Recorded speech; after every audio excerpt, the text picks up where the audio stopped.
আপনি প্রায় আমাদের শত শত ছাত্র জনতাকে নির্বিচারে হত্যা করেছেন। আপনি পদত্যাগ করুন, শান্তিপূর্ণভাবে ছাত্র জনতার কাছে ক্ষমতা হস্তান্তর করুন। কিন্তু তিনি ক্ষমতা হস্তান্তরের প্রক্রিয়ায় তো গেলেনই না, তিনি আরো মানুষ হত্যা শুরু করলেন। আজকে তিনি আরো প্রায় 40 থেকে 45 জন ছাত্র জনকে তাকে নির্বিচারে গুলি করে হত্যা করলো। এটা আর মানা যায় না। আমরা বলেছিলাম আপনাকে দেশের ছাত্র জনতা চাই না, আপনি ক্ষমতা থেকে সরে যান, গণভবন ছেড়ে দিন। গণভবন মানুষের সম্পত্তি, আপনার বাবার সম্পত্তি নয়।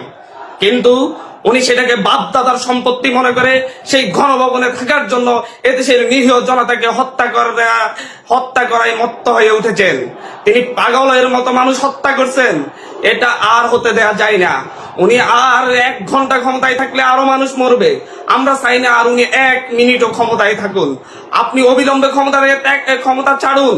আমরা বাংলাদেশের ছাত্র জনতাকে, বাংলাদেশের সকল মানুষকে, প্রতিটি ঘর থেকে প্রত্যেকটা মানুষকে আহ্বান করছি, ঢাকার উদ্দেশ্যে এক্ষুনি রওনা করুন। ঢাকার উদ্দেশ্যে রওনা করুন। আমরা গণভবন দখল করে নিব যদি উনি গণভবন না ছাড়েন। আমরা বাংলাদেশের সংসদ ভবন দখল করে নিব যদি উনি সংসদ ভবন না ছাড়েন। এই খুনি ফ্যাসিস্টকে আর ক্ষমতায় থাকতে দেওয়া যায় না। উনি যতদিন ক্ষমতায় থাকবেন ততদিন লাশ পড়বে। নিয়মিতই লাশ ফেলতেছেন, নিয়মিতই আমাদের ছাত্র জনতাদেরকে হত্যা করতেছেন। তিনি ছাত্রলীগ, যুবলীগের ক্যাডারদের হাতে অস্ত্র তুলে দিয়েছেন। তারা নির্বিচারে গুলি করতেছে, পুলিশ বাহিনী গুলি করতেছে। আমরা পুলিশ বাহিনী, আইন শৃঙ্খলা বাহিনীকে বলতেছি, আপনাদেরকে আমরা সাধারণ ক্ষমা ঘোষণা করব।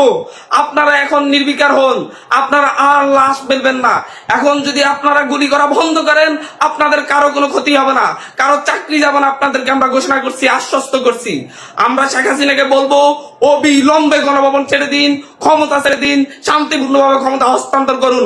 না হয় আগামীকালকে এদেশের ছাত্র জনতা গণভবন থেকে আপনাকে টেনে হিসড়ে বের করবে।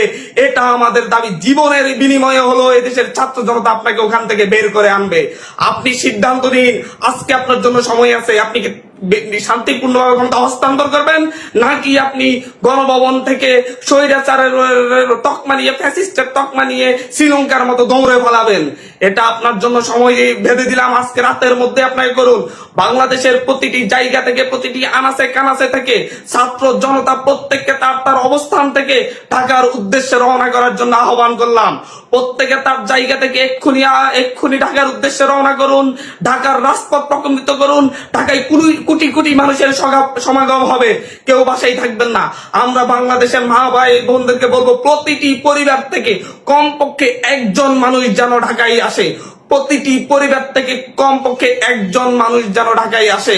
তারা যেন এই বিপ্লবের সাক্ষী হয়। বাংলাদেশের মানুষের প্রতি আহ্বান, এই খুনি ফ্যাসিস্টের বিরুদ্ধে আপনারা ঐক্যবদ্ধভাবে যে লড়াই করেছেন, সেই লড়াইকে কালকে পূর্ণতা দেওয়ার জন্য ঢাকার উদ্দেশ্যে আসুন। যে পারবেন পায়ে হেঁটে, যে পারবেন গাড়িতে, যে পারবেন লোকাল বাসে, যে পারবেন রিক্সায়, প্রত্যেককে তার জায়গা থেকে ঢাকার উদ্দেশ্যে চলে আসুন। এবং ঢাকাবাসীকে বলবো, প্রত্যেকে প্রস্তুতি নিন। আপনারা ঢাকার বাইরে থেকে যত মানুষ আসবে তাদের প্রত্যেককে আশ্রয় দিবেন। আপনাদের কাছে অনুরোধ রইল, এবং প্রত্যেকে নিজ নিজ ভাষা থেকে কালকে বের হওয়ার প্রস্তুতি নিন। প্রত্যেকে একসাথে আমরা গণভবন, সংসদ ভবন অভিমুখে মার্চ করব। আমরা গণভবন, সংসদ ভবন দখল করে এই স্বৈরাচার, ফ্যাসিস্ট, খুনি সরকারকে ক্ষমতাচ্যুত করবই করব। এটাই আমাদের